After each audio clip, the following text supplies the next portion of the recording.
All right, guys, I got a special show for you today. Florida Congressman Byron Donalds is here. He's running for the governor of Florida. And we're going to be talking about government shutdown, what the heck is really going on, his showdown with Rashida Tlaib that went viral, Governor Newsom's gerrymandering in California, the identity politics played by the left and the harm it's doing, and so much more. Here we go. Keeping it real with Jillian Michaels. How are you? I'm doing excellent. Working hard. You are certainly working hard. I was actually just talking to Brandon Tatum. He said to say hi, and he's hoping that you win the gubernatorial race, as I do as well, which I don't want to say anything else until we're up and running, because I don't want to kill it. How long do I have you for here, sir? I think I'm good till 6. Does that work for you? Or like, what was your plan? 5:30 for you. To keep you as long as I can keep you. That's my plan. So you just tell me when you need to go. Let me see. I can keep you tight. Oh, actually, the guys, they have me till 6:30. So it looks like you got me for an hour. Yes. Okay. Perfect. Awesome.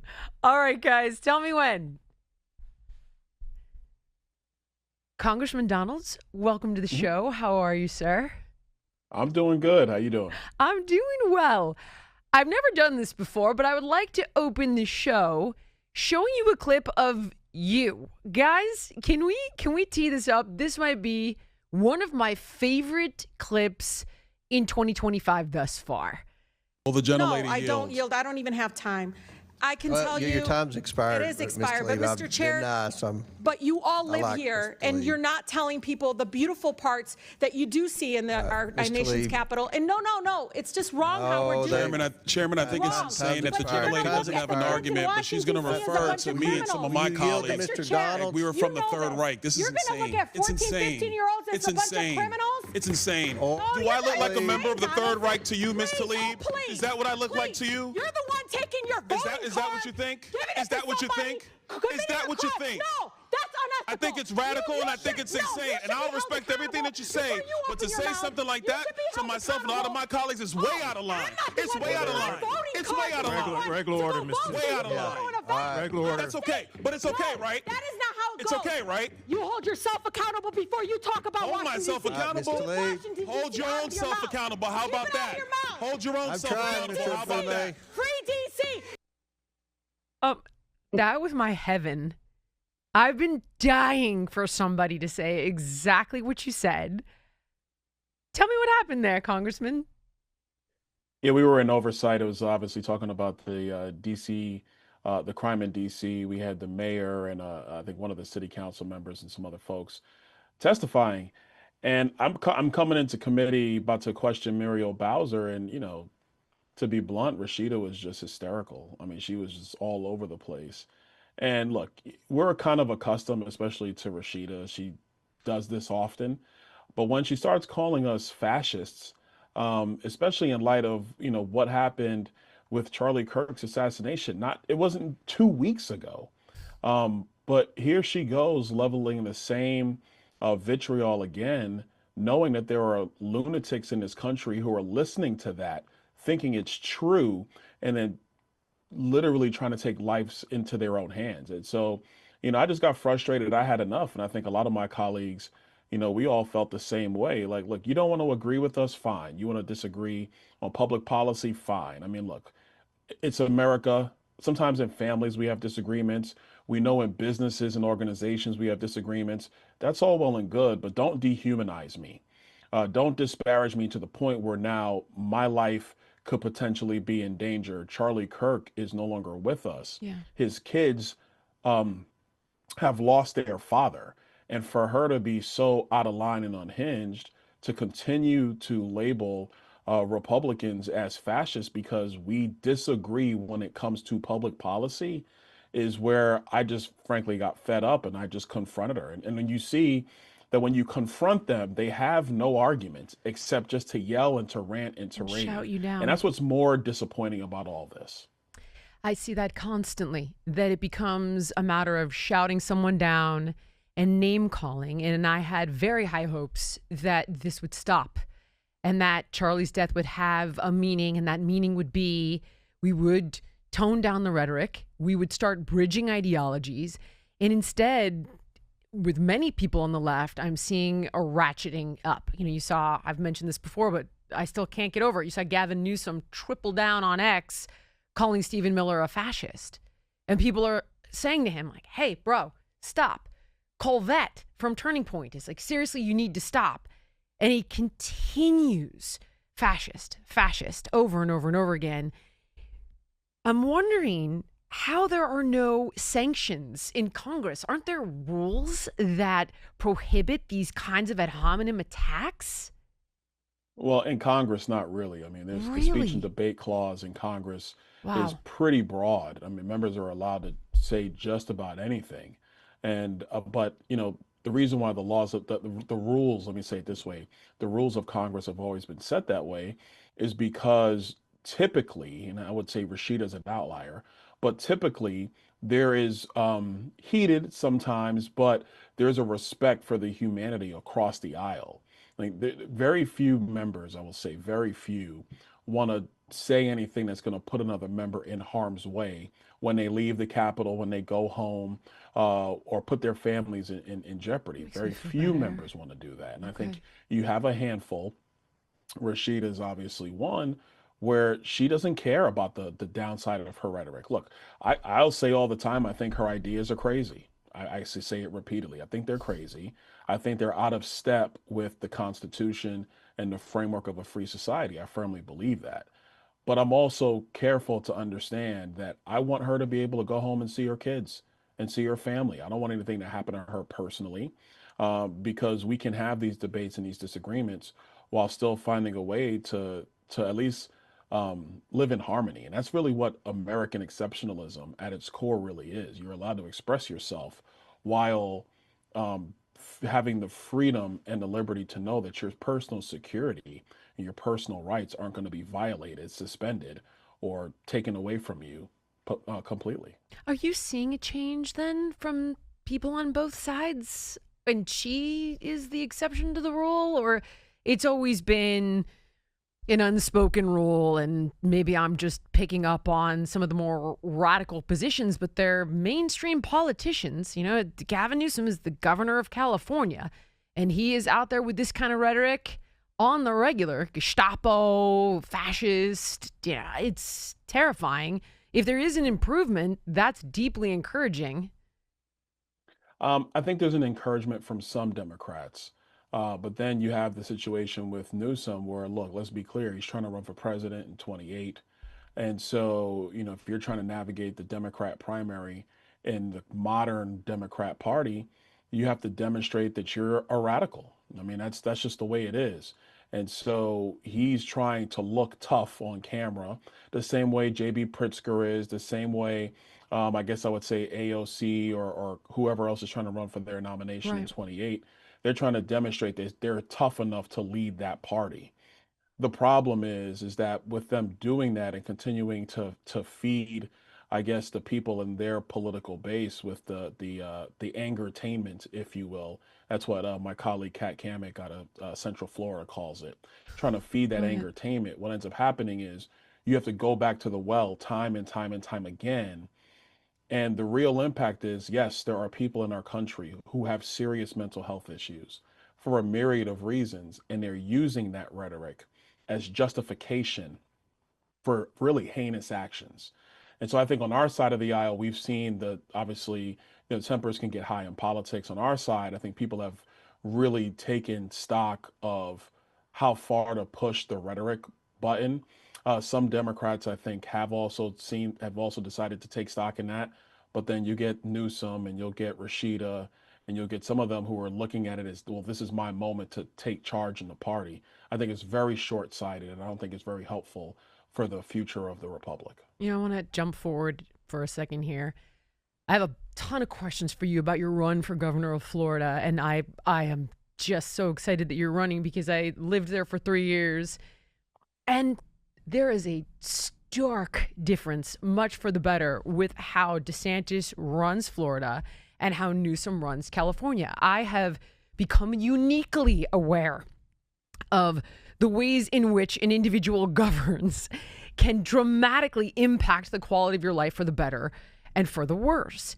And what I would see with DeSantis is he'd put his head down and he'd handle those hurricanes like nobody's business. He would work to help fix the state, fix the economy, support parents. Every time I have to come back to California and I drive the Pacific Coast Highway, it still looks like a dystopian video game with burned out cars on the side of the road, and it's been 10 months. And this guy wants to run for president of the United States. His state is a disaster. Crime, homelessness, natural disasters that go completely unmitigated. Why does nobody think that would be the way to advance their career in politics? Because that's what I think the normies are paying attention to. And what people like myself find deeply alarming is hateful rhetoric that stirs people up and puts them in a state of complete duress. Where is the disconnect for these people? What do I not see that they see? Because that's not what I want from my leader. Look, I agree with you. I think, first of all, when it comes to Newsom, he's the worst governor in the country. It's not close. I mean, he's really bad at this. I guess the Massachusetts governor's giving him a run for his money. Maura Healey, she's bad too. But he runs it. The state is run terribly out there in California. And what's sad is, I say it often to a lot of my friends, look, California's got the best weather in the country. And I live in Florida, and that should tell you something. The weather's awesome. The environment's awesome, but the politics are just crazy. They're just nuts. It is. And that's why California continues to fall behind more and more. That state, they lead the nation in net exiting migration. So people are leaving California more than any other state in the country. California is number one for people exiting the state. So you want that person to run America? Like, that's just crazy. That makes no sense at all. And so I don't think it's going to go very far, but that's what he wants to do. I think to your broader question is what's happened in America and President Trump's reelection in 2024 really, I think, encapsulated this. I think people, the normies, if you will, the people who don't live and die by Fox News or MSNBC, they're looking around saying what the Democrats are doing just doesn't make any sense. And what they're looking for mostly is common sense policy that is executed, that makes sure that the basic things are done and run well. And that's the difference between Florida under Ron DeSantis and California under Gavin Newsom. Like in Florida, the governor has been exemplary. He's the best governor in America. I've called him America's governor many times because it's true. And so what he's done is prioritize law and order, making sure police officers know that we have their back, making sure that they understand that we will provide them whatever support that they need. And then he even went a step further, which I think is the appropriate step, of if you have a district attorney, in Florida, we call them state attorneys, in other states, they're district attorneys. But if they're not enforcing the law, meaning they're not prosecuting crime, then he's removed a couple from office. And that is common sense, because no district attorney or state attorney runs for office saying that they're not going to enforce the law. Like, they don't run for office that way. So, so he's done that. When it comes to disaster management response, I mean, Florida, we're leaps and bounds over any other state. But look at what happened in California with the fires in the Pacific Palisades. They were not prepared at all. No. Karen Bass wasn't even in the country. Nope. There was no water in the fire hydrants. No. And then they're running to the federal government saying, give us money, give us money. But the state and the local governments have serious responsibilities when it comes to disaster response. Hurricane Ian, about 3 years ago, hit my congressional district. Cat 5 hurricane. We had 16 feet of storm surge coming off the Gulf of America. It hit my district, direct hit. The governor, myself, our county commissioners, our state representatives, our state senators, everybody was on the ground doing what we could to get the area back up and running. There's clear command and control about how to execute that mission on the ground, led by our governor, working with the various departments and local officials. And so people say, well, man, how is it that Florida knows how to do this, but other states mess it up? Well, it's because you have a chief executive who's just focused on making sure that response times are quick and expedient. People are getting the help that they need. Communities are getting back up and running. And that's just been the focus in Florida. So like those are just two examples of how you have a situation where, yes, Florida is lapping the field and demonstrating to other states how to effectively manage your state and provide a great place for people to live and grow, versus California, where exit migration, people are leaving that state in droves because they simply can't either make ends meet, be safe, or quite frankly, call it a great place to live. So they're leaving. All of the above. There's actually a clip I wanted to show you. Speaking of law and order, this is a woman in her car. Guys, do you have this one? Let's see. What did I call this one? She's in her car and she's trying to get to her house down this street. And the police, it's in Portland, they're not letting her go through and they're threatening to arrest her as protesters are screaming at her and law enforcement and surrounding her car. Can you find that one, guys? Do you have it? I want to show you this, Congressman. I want to see how you would handle this if you were governor of Florida. If you're not going to listen to my orders, then it's your choice. I am giving you an order right now. Back this vehicle up. It is a public road, but right now there are people occupying it. A car does not supersede people. The federal government came in to punch your ass. Watch me get this lady out of here. All these motherfuckers, and you can't get this lady out of here. You're fucking incompetent. That is one of so many videos that I've seen. There's another one where a woman is literally saying to the cop, she's like, I'm scared. I'm scared. And they're surrounding her car. And all I could think about was, would I drive through them and do the jail time? Because I fear for my life and the life of my kids who look like there's one of her kids in that car. Or there's DeSantis who's like, if you're in trouble and they're surrounding your car and you feel for your life, drive through them. And I'm sorry. At some point, as a citizen, you feel like you have no choice but to defend yourself. To me, that would be self-defense. But in Portland and in Los Angeles, the law-abiding citizens get punished. What in the hell? I'm sorry, Congressman, what is the logic for these mayors and these governors, do you think? Well, look, it doesn't follow logic. And that's why, again, people are leaving those states and those cities. Look, I'll tell you firsthand, the number one thing, law enforcement, is not to stop a citizen driving through the streets. It's to get those knucklehead protesters out of the road. You don't get to just block roads if you want to protest. I'm sorry, it's not going to happen. Governor DeSantis has been clear in that time and time again. If you want to protest peacefully, okay, right, but you're not going to block roads. You're not going to impede other citizens from living their lives. I'll give you an example. This was back in the summer of 2020. I was running for Congress at the time. I was still a member of the state legislature. And at that time, everybody remembers, the summer of love, according to the left, where there were riots in every city in America. Yep.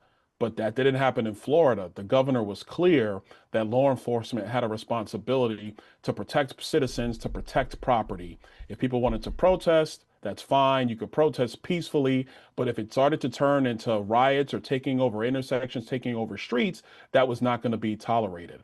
So here in Naples, where I live, my local sheriff was telling me that there was a group that wanted to do a march down one of our major roads, and they told them no. And then they tried to get a permit to do it, and the local commission told them no. They said absolutely not. Then they said, well, we're just going to do it anyway. And our sheriff was like, you can start, and then I'm going to arrest you and then take you to the county jail. You choose.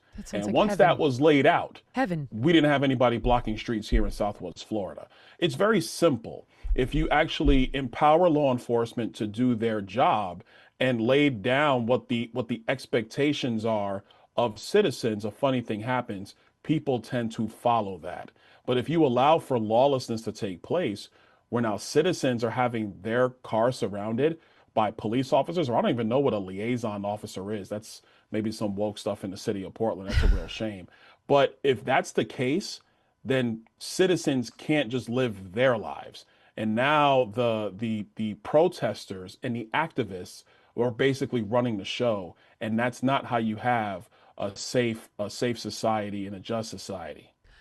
I'm extremely confused why there is so much opposition in some of these blue cities like Portland, like Chicago, like Los Angeles, where they don't want the National Guard to help keep them safe. Like, I appreciate in some cases they're being sent in to help ICE do their job. But in other cases, like DC, where crime is rampant, it's about protecting the citizens of that city.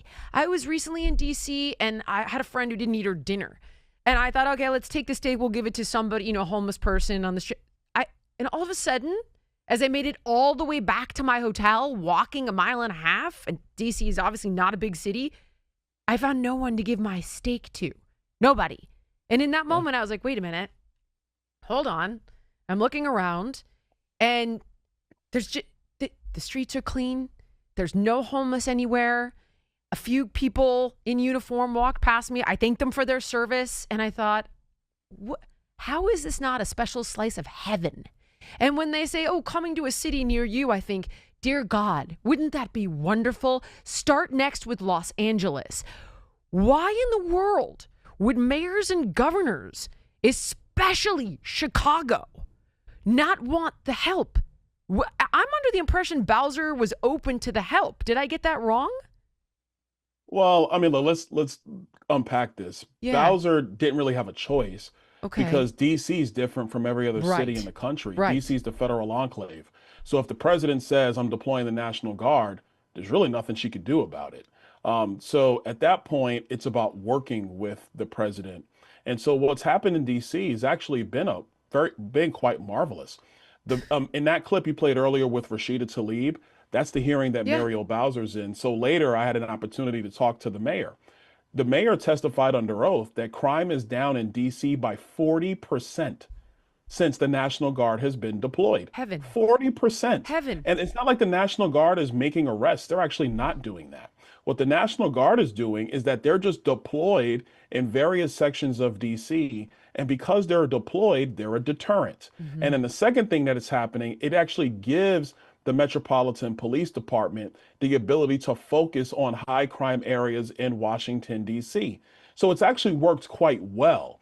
If you're New York, Chicago, Los Angeles, Portland, Seattle, and these other cities, if I'm a mayor, I'm saying, yeah, send them my way because it helps me keep my community safe. Exactly. I was in Chicago about 6 weeks ago or so. Chicago's down 2,000 police officers, 2,000.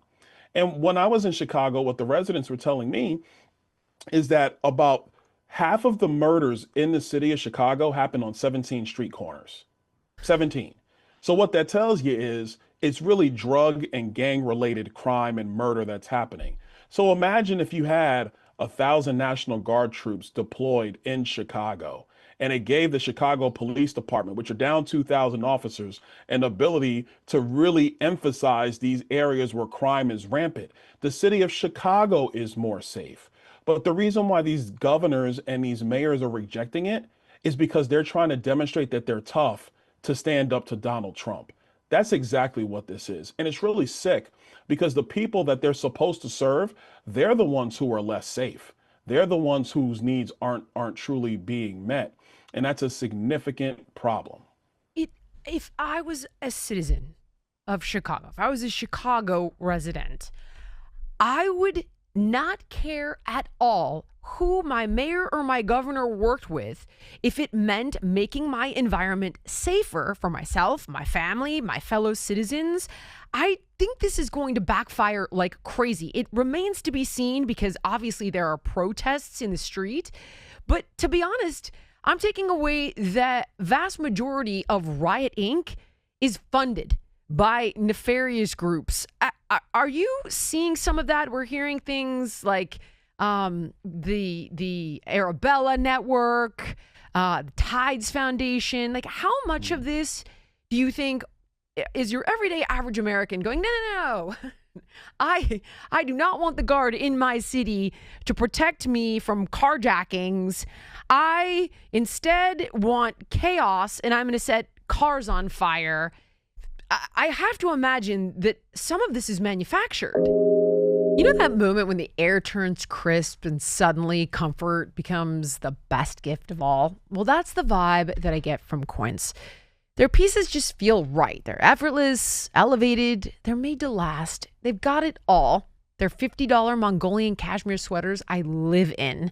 They've got denim that never goes out of style, silk tops and skirts that pull everything together, down outerwear that's built for the season. Honestly, Quince is perfect for gifting or just upgrading your own wardrobe. And I've got to say, the Italian wool coats are at the top of my list. The cut feels designer, the quality rivals high-end brands, but without the markup. And here's why. Because Quince works directly with ethical, top-tiered factories. So you're getting incredible craftsmanship at about half the price of similar brands. So step into the holiday season with layers made to feel good, look good, polished, and last from Quince.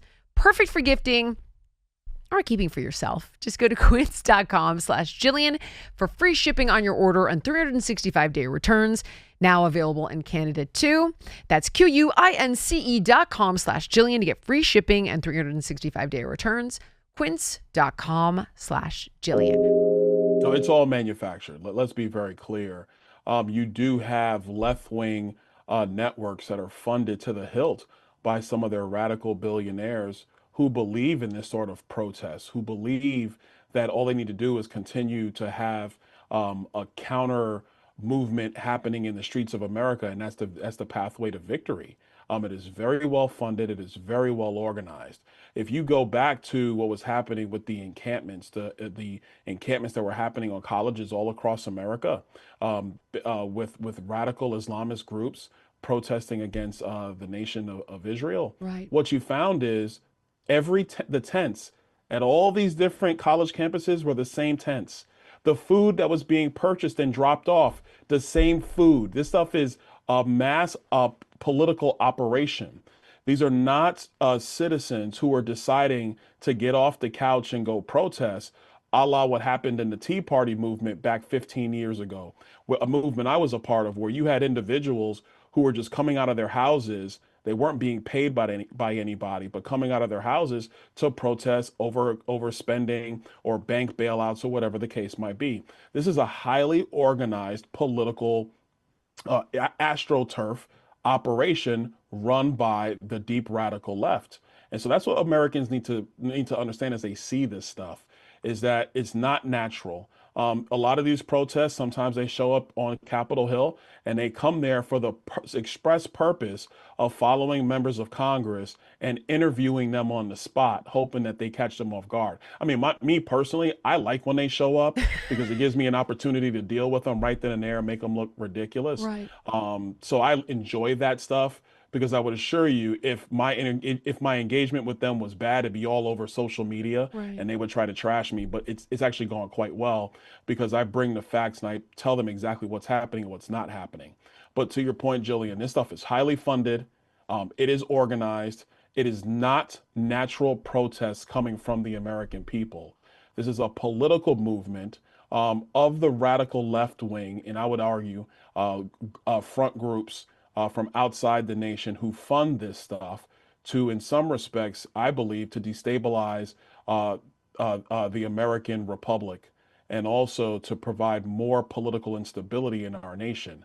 Because if America is not sturdy and stabilized, then that actually helps several outfits around the globe to help destabilize America. And I think it's highly orchestrated. It's something that we need to investigate. I think members are wanting to start these investigations right now. That. I saw Mike Johnson talking about that, and I saw a clip that I didn't fully get to watch this morning, but somebody was informing the president of these different groups that they think are funding this. And they were talking about members of the CCP and all of these different organizations like you're talking about. And I thought, okay, surely we would be intelligent enough to see through this. But when the left is incentivizing it with the fascist and the Gestapo and the this and the that, then it does make you kind of wonder, because it stirs up their base. And their base then is like, oh my God, the ICE is the Gestapo and they're rounding up people of color. But the irony, here's what I'm really confused about, is okay, ICE and the Guard, and they're disappearing people of color, and we've got all this race baiting and all this identity politics. But when we're talking about who's being disproportionately hurt in places like Chicago, it seems like people of color. That's what Bill O'Reilly was just telling me.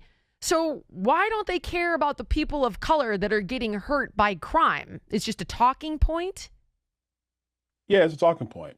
And let's be clear, the reason why the left had to go to people of color is because what they're trying to do is actually keep black people in the tent with a lot of other ethnicities and try to have it be just one coalition together, as opposed to talking about the reality that in a lot of our urban corridors, it is black people who are victimized by violent crime. And when you have massive illegal immigration that Joe Biden allowed during his 4 years in the White House, it's actually black citizens who are displaced out of the job market, or they have to accept lower wages. It's black people who are suffering the brunt of crazy inflation that the Biden team foisted on the American people. It's young black kids, young Hispanic kids in particular, who are getting less resources in their public schools when you have illegal immigrant children in public schools who don't speak English and are either never been educated or at a minimum 2 or 3 grade levels behind. So you can't just talk about immigrants and then also have black people be subjugated to a lot of this displacement. So that's why the left had to go to start talking about people of color, to try to make it seem that black people are in it with everybody else. It's simply not true. Illegal immigration is really not a phenomena of black people around the world, except if you have illegal immigrants from Africa, which does occur, but not nearly to the degree of the other 184 nations around the globe. That's number one. Number two, the base of the Democrat Party in most states is still predominantly black voters.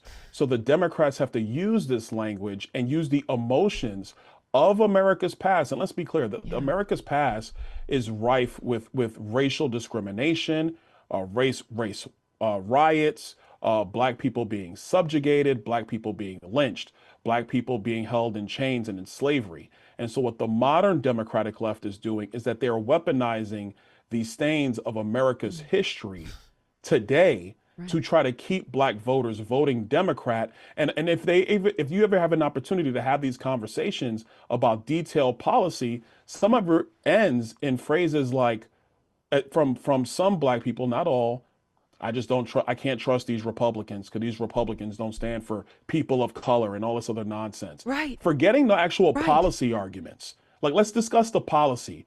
What helps you earn more money? What helps you pass on generational wealth to your kids? What's going to help you start a business or maintain a business? What's going to help you access a pathway or a ladder of success? What's going to help you keep your community safe? What's going to help keep the nation's border safe? What foreign policy is going to keep us out of wars as opposed to having us be interjected into these foreign conflicts? And when you go issue by issue, you find that a lot of people, not just black people, but people across the spectrum, agree with common sense Republican policy, conservative policy. But then when you listen to the political rhetoric and the Democrats inject the racial arguments, people of color, Joe Biden saying, oh, they're gonna put you back in chains. That was a Joe Biden statement. Or Joe Biden saying, if you can't decide who to vote for, then you ain't black. Right. This is one personal to me. I have some of my black Democratic colleagues, they run around with this stupidness talking about, all skin folk ain't kinfolk. Like stupid stuff like that. By the way, Jillian, they'll never debate me one-on-one because they've had many of opportunities and they pass on that. They don't want to stand toe-to-toe. Never show up. But they do it. And the purpose is to bring the emotions that are real about America's past to force people into an emotional political decision as opposed to a rational, moral, logical political decision. I've noticed that somehow the identity politics never play out when it doesn't serve their purpose like you're talking about. Because I'm thinking, I've got a black man saying to this woman, do you think I'm the Third Reich? Do I look like the Third Reich to you? And for example, when some Earl Sears, who's running for governor in Virginia, has been viciously attacked by the left. And I'm like, okay, this is the first Black woman ever elected to the position of lieutenant governor in the state. She's a small business owner. She's a Marine corporal. I mean, a truly impressive individual. And they hate her. And the left has sent hideous messages of racism to her, not the politicians, but leftists that have been posted using the most disgusting slurs that harken back to, the KKK kind of a thing. So I'm thinking, hold on, this should be your liberal dream. A woman of color who's a Marine corporal running for governor of Virginia? And yet, no, not her. Or not you, a black guy who's running for governor of Florida. No. No, but he's a member of the Third Reich. It's fascinating how all of a sudden all this sort of DEI, all of this stuff that they preach goes away when you don't bend a knee to their ideology. It just crumbles and falls apart. And I would say to you, why do you think there's a narrative that Republicans are racist? I don't see it, but what am I missing here? Why do people see that? What would you say to Black Americans that think that? A lot of it really stems from the fact that most Republican officials are white. Elected officials are white. And that's mostly where it stems from.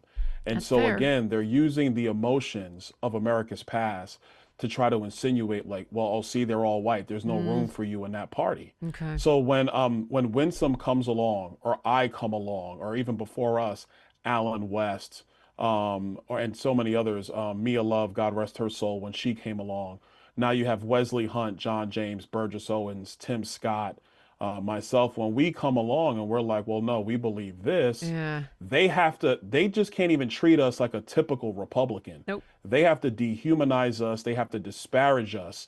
They have to try to dissemble us, because what we do is we destroy the Democrat narrative in American politics today. It was actually pretty interesting. The Supreme Court was going through their oral arguments around Section 2 of the Voting Rights Act. And you had Ketanji Brown Jackson, black woman, Supreme Court justice, basically say in a very legal and esoteric way that, essentially being black in America is similar to being disabled in America. That's literally was the argument that she was making in her questions. Now, it's interesting that she made that point, because I'm a black man. My congressional district is 82% white. So explain that to me. Wesley Hunt's a black man. His congressional district is majority white. I don't know the full percentage, but it's majority white. Explain it. Or Burgess Owens, or John James in Michigan. Winsome Sears is running to be the governor of Georgia. She was the lieutenant governor, of Virginia. She was the lieutenant governor of Virginia. So explain that one to me. They can't.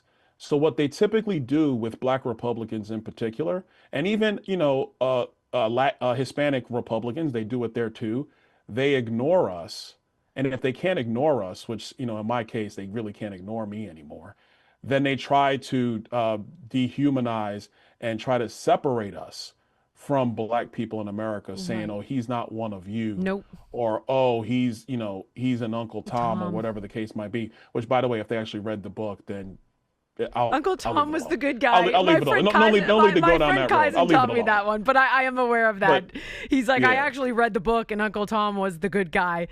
Read the book. Because you'll be clipped and you'll be the ultimate monster without anybody actually having read the book. But I am aware of that. Exactly. But this is what happens in politics today. And I'll say it again. For the Democrats, and you made a point about all their DEI policies, here's the truth. They don't care about DEI. They don't care about that. They don't care about any of those programs.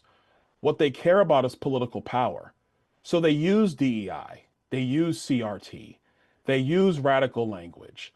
They use dehumanizing language. They use emotional arguments to maintain political power. Right. Because for them, it's about political power. And if anybody messes up the ability for them to have political power, they get thrown under the bus faster than anything else. Don't believe me? Exhibit A is Joe Biden, the auto pen. Because when he was no longer useful to the Democrats maintaining political power, they threw him overboard in a heartbeat. And look, Kamala Harris, she's probably never coming back, because if she's an impediment to them having political power in America, they're going to throw her overboard too. That is a fact. And that's how the Democrat Party operates. So I think the more that people get a chance to hear kind of the behind the scenes, and this is a dialogue you can't really get on cable news because we're usually in and out I on know, a it's topic. 5 minutes. It's so frustrating. It's frustrating, but when you have this kind of dialogue, I think it really helps people to really understand the overall broader dynamics that are impacting the country politically. And if we can solve that hurdle, at least get enough people to see it, Yeah. I actually believe the American people will not just vote for, but support a common sense policy, which will allow America to continue to be the greatest nation in the land or in the world, or, the way the president says it, make America great again.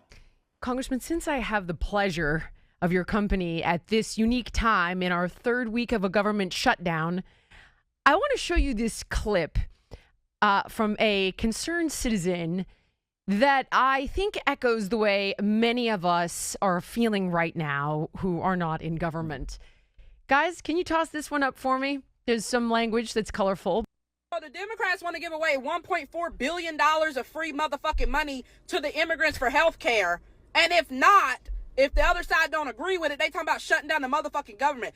Why the fuck do you bitches fight so hard for everybody but your own motherfucking people? I'm sorry. Those folks weren't supposed to be here to begin with. I don't really give two flying fucks. What about us? What about us motherfuckers who struggle to pay for health care? And even though we pay a fortune on our motherfucking health care, it still ain't enough. It still the fuck ain't enough. You still got to come out of pocket for hella shit. Motherfuckers dying because they can't afford health care around this bitch. All right, guys. Are you fucking kidding me? Okay. So at the end of the day, the key message that I took away from that is, what about us? And that clip went viral because I imagine that the vast majority of Americans are feeling that. What about us? And the Democrats have said, oh my God, you won't have health care. The Republicans are trying to kill you. And then you see all these efforts by the Republicans, J.D. Vance coming forward saying, hey, listen, let's find a way to work this through. Let's come to the table. No, no, no. Schumer has said literally this gets better for us every single day that it passes. And they will not confirm or deny that they're trying to give health care to people who are in the country illegally. What am I missing? What the hell's going on, Congressman? What is going on? Well, first things first, I think to everybody who just saw that clip, they should go back and watch Bernie Mac's set from the original Kings of Comedy, and that will help people to understand the way the young lady was communicating. It took me back to Bernie Mac. It took me back to Bernie Mac, God rest his soul. I couldn't have said that better myself, to be dead honest with you, which is why I let her say it for me. 100%.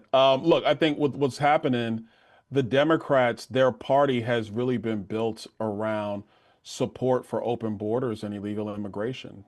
Which is very interesting because even as far back as 2006, the Democrats were opposed to illegal immigration. Barack Obama was opposed to it when he was debating for the Democrat nomination. That's how radical and how far the party has gone in, the last 20 years. Right. And so a big chunk of what they're advocating for is, yes, for us to restore the cuts that were made in Medicaid. And I'm talking about the waste, fraud, and abuse, because that's what we cut out of Medicaid. And they want us to restore the waste, fraud, and abuse so that blue states can basically game the system, getting federal money to backfill their budgets so they can take state money to provide health care to illegal aliens. That's what Newsom was That's doing. how it works. That's the loophole. I got it. That's the loophole. Okay, that's the loophole. Because I was so like, that's what they're how is he arguing doing for. this? Because it's illegal on a federal level. And that's the loophole. I got it. So to get some more into the weeds on it, what ends up happening is they take a bunch of this federal money down.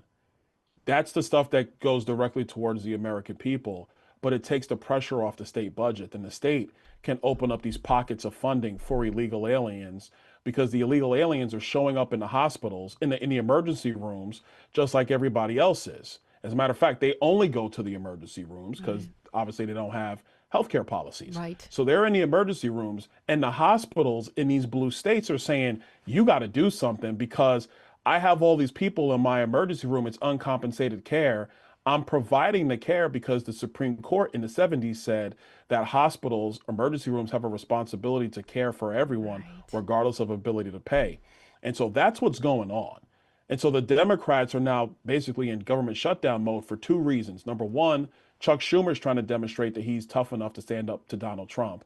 That's not going to work, but that's what he's trying to do. Got it. And then number two is the fight for health care for illegal aliens.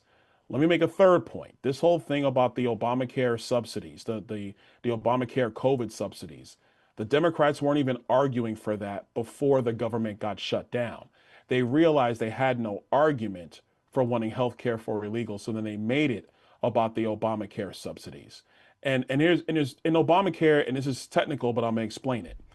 Obamacare, when it was written, when it was passed into law, there was subsidies written into the law, which are permanent.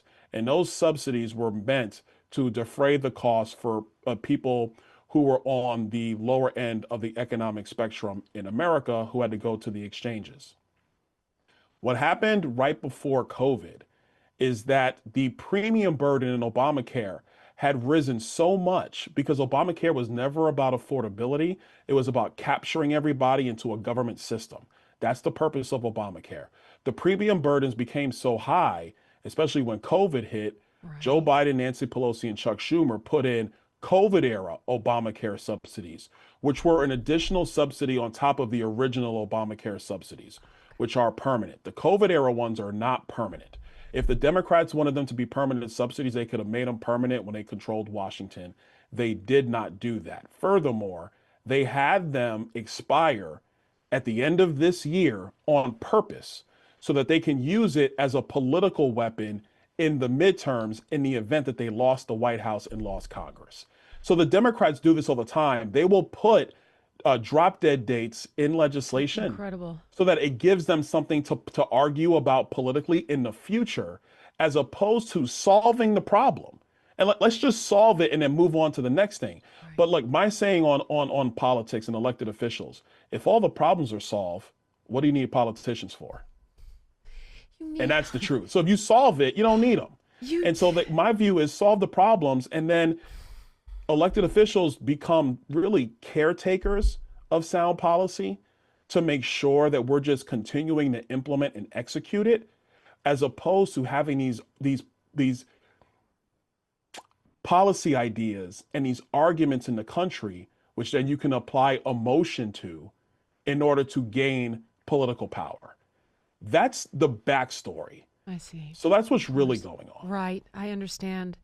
But the day-to-day job that you guys do matters so much. And I want to circle back real quick to your vision as the governor of Florida. What are the things that you want to address first and foremost? What is it that you want to continue to champion and oversee? I know for a fact that the homeowners insurance situation is critical. I've experienced it personally in California, Wyoming, and Florida. And I know that's a key focus of yours. And it's something that isn't sexy, that people don't talk about. It's not men and women's locker rooms, and it's not sex changes for 6-year-olds, but it's the thing that's going to ruin the lives of millions of Americans across the country. And it's something that you're focused on, and I love that. So what is your vision for Florida? Where does that element factor in? I want to close on that. So number one, the first thing is we're the best state in the country. Governor DeSantis he's done a great job. He really has. And so the first part is keeping consistent the policy work that he's brought to Florida, the policy work and then the political culture. I think that's going to be very, very important, because now it's about sustaining your political environment so you can sustain your policy environment. And when you do those two things, you actually create a stabilized society where it works for everybody. He's done a great job. We're going to keep all of that stuff consistent that he's been able to accomplish. That's critical. Number two, when it comes to insurance, and again, I got to give the governor credit. He and the legislature 2 years ago went through tort reforms in our state. The impact has been that the loss ratio in insurance companies has actually come down. Wow. And what's starting to happen in our state, it's already happened in auto insurance in our state, and that's going to continue, but it's going to start impacting homeowners insurance. We're expecting premium rates to actually come down in Florida, something that's not happening anywhere across the country. No, they're going up. They're going up in California. And I actually wanted to ask you, and I don't mean to sidebar, but because it's relevant, Newsom said, well, in order to bring them back, I had to let them raise premiums. And to be dead honest with you, I thought maybe that was true. So, but it sounds like if you can keep insurance and you can keep it lower, that's kind of a miracle. Well, California's problem is that about a decade ago, they decided to do they decided to create a hard cap on premiums. Yes. As opposed to actually fixing their insurance regulatory policy in their state. So they just did a hard cap. And then what the insurers did is they left. They said, well, look, we can't write the policy, so we're leaving. Right. So what's happened in Pacific Palisades, nobody had fire insurance because they wouldn't let the market drive where rates would go. And they refused to change the regulatory framework in California to make it friendly to write insurance. So the insurers left. And so in Florida, we're not going to follow California. What they did was insane. Disaster. And that's why the people of California had no insurance. Their lives are ruined. Ruined. Their lives are ruined. Exactly. So in Florida, what we said was, look, we're going to actually continue to fix the regulatory framework for insurance. Obviously, insurance companies are going to have to find a way to keep their heads above water, but people need policies that they can afford that aren't going to price them out of homes either. And so that's the sweet spot that we're going to continue to work to. The governor has gotten us off to a great start. We're going to continue that and find other ways to stabilize Florida's insurance markets over the long term. The second piece of that is property taxes. Our property taxes have tripled almost in a decade here in Florida. That's something where I know the governor and the legislature, they're in the process of figuring out what they're going to do to kind of bring property tax either to full elimination in our state or to provide real relief to homeowners in our state. That's something where if they're not able to get something constructive done, I hope that they do. But if they're not, in my first year as governor, we're going to get something done for the people of Florida. But that speaks to obviously stability of our culture in our state and what are you going to do around affordability and attainability in our state. The next piece that we're going to bring as prospectively the state's next governor is transforming our economy even more.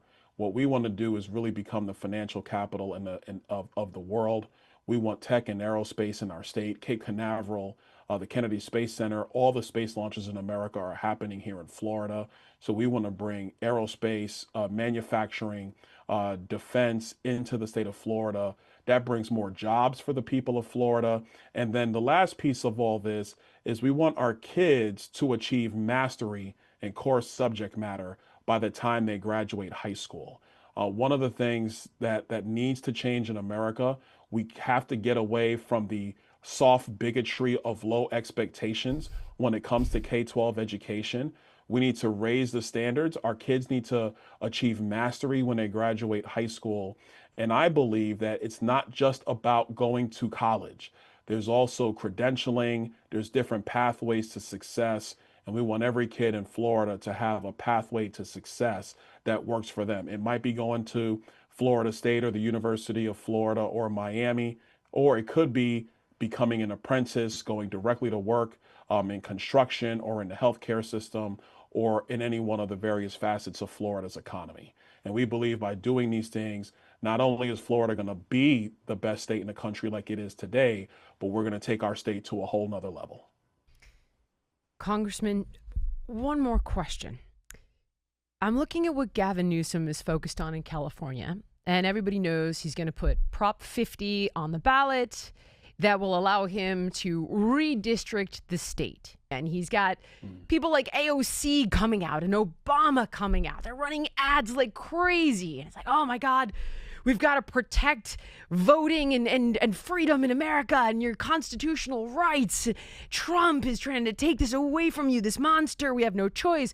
But California has a legal system. They've got the California Citizens Redistricting Commission that draws congressional, state assembly, and state senate districts. Voters passed this measure in 2008 and 2010 to remove this power from politicians and put in a commission made up of Democrats, Republicans, and independents. Now, the current breakdown, despite the fact that 38% of California voted for Trump, is that 43 seats go to Democrats and 9 go to Republicans. But if he succeeds, it's going to be 48 seats go to Democrats and 4 go to Republicans, greatly diminishing Republican representation. I understand that this is part of the game. I get it, and I get that all states do it. But is this something that you think is necessary to focus on as the governor of a state when people are struggling in every way possible? Like, is this a game that you would play? I'm asking honestly, because it's just don't hate the player, hate the game? Or is this unilaterally wrong? Well, first, I think it is a governor's responsibility to figure out redistricting in their state. I do believe that. I think what they're doing is to follow the footsteps of Illinois and Massachusetts, which is to gerrymander California into essentially having no Republican representation. That's the true effect of what they're trying to do. Exactly. But all of this, and I think the critical thing is that all this stems from the fact that the Democrats, like I said at the top, they will do anything to maintain political power. The Democrats right now are arguing in the Supreme Court right now. We talked about it earlier with Ketanji Brown Jackson. The point of what's happening in the Supreme Court talks about Section 2 of the Voting Rights Act, which allows for minority written, drawn congressional districts. And that's obviously coming from the past in our country where Black people were discriminated against. Though, because it was so that's why it's there. But to your point about Prop 50. I actually have the notes on this one because this one made perfect sense. So it's 1/3 of the state's population is Black, but the old map only had one district where Black voters could elect their preferred candidate. But that's equaling out the playing field. That's more representation for people who are underrepresented. This is less representation for people who are underrepresented, not more. It's all about political power. What's happening is the Democrats are responding to what happened in Texas, and they're trying to move by hook or by crook to try to keep some semblance in Washington. But the truth is, if you look across the country, Donald Trump won, 90% of the counties in America? I mean, 90%. He won every battleground state. In California, 43% of California voted for Donald Trump. There were higher numbers in other blue states around the country than California. What this has become is a game run by the Democrats. And let's be clear, the reason why Texas redistricted and others redistricted is because for the longest time, Republicans have actually not gotten into this game of gerrymandering their states to the degree where there would be very little or no Republican representation in their state. Massachusetts has mastered this. There's not one Republican elected in Massachusetts, and Massachusetts is not an 80-20 state. Let's just be honest, it's not. Massachusetts has done that. Illinois has gerrymandered their state to the point where they basically have a snake district in southern Illinois, and that was just to create a Democrat seat in Illinois.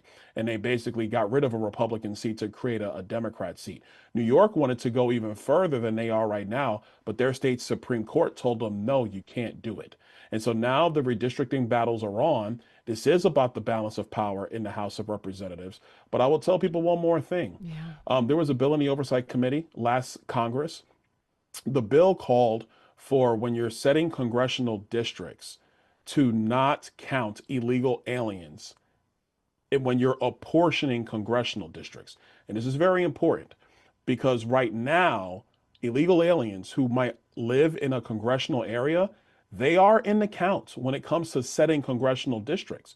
Well, what the Democrats, when we try to get rid of that as Republicans, the Democrats lost their minds. You would have thought you cut their arm off when we brought this up. But that's common sense stuff. Why are you using people who are not allowed to vote, and you're using them for the purposes of setting congressional districts for representation of the American people, regardless of your politics? If something like that were to pass in Congress, and I do believe there's going to come a future where it will pass in Congress, California's entire congressional advantage and electoral advantage would shift, because you would have people, they wouldn't have enough people to support 50 congressional districts. You would actually see a reallotment in the country to redder states. And that's something that the Democrats will not abide. So that's why Prop 50 is on the ballot. And that's why they're lying to the people of California, saying that they're saving democracy. Right. No, they're not. The What exact they're opposite. actually doing is they're empowering Democrat politics by getting rid of Prop 50. So I would advise the people of California, keep your redistricting commission. It's not perfect, but what Gavin Newsom's going to do to that state is going to be reprehensible to our constitutional republic. I remember watching him in an interview with Sean Ryan saying, that's not true. You know, we've taken more people into California. More people have come to California than have left. And it's people who are not here legally. More exactly right. American citizens have exited out of California than migrated in. And the influx of people that he's talking about are people that are here illegally. Congressman, where can people learn more about you, your campaign, how to support you in your run for governor of Florida? Go to byrondonalds.com. Everything on social media is byrondonalds.com. I really just appreciate your time. It was really cool. You know, like I said, I do, obviously people see me a lot on cable news, and those are very quick interviews. You don't really get an opportunity to go in depth on a lot of these issues. So Jillian, I just really appreciate being on your podcast. Thanks so much for having me on. Thank you so much for giving me the time. I've been a huge fan ever since we met at Bill Maher's show. And I'm so excited to see all the things you're going to do in the future. Count me as a fan, a supporter. I'm here to help with anything you need. Thank you. Take it easy. Thank you, Congressman. Thank you so much for watching. If you enjoyed the podcast, please like, comment, subscribe, and share. And make sure to let me know what guests you want to see on in the future.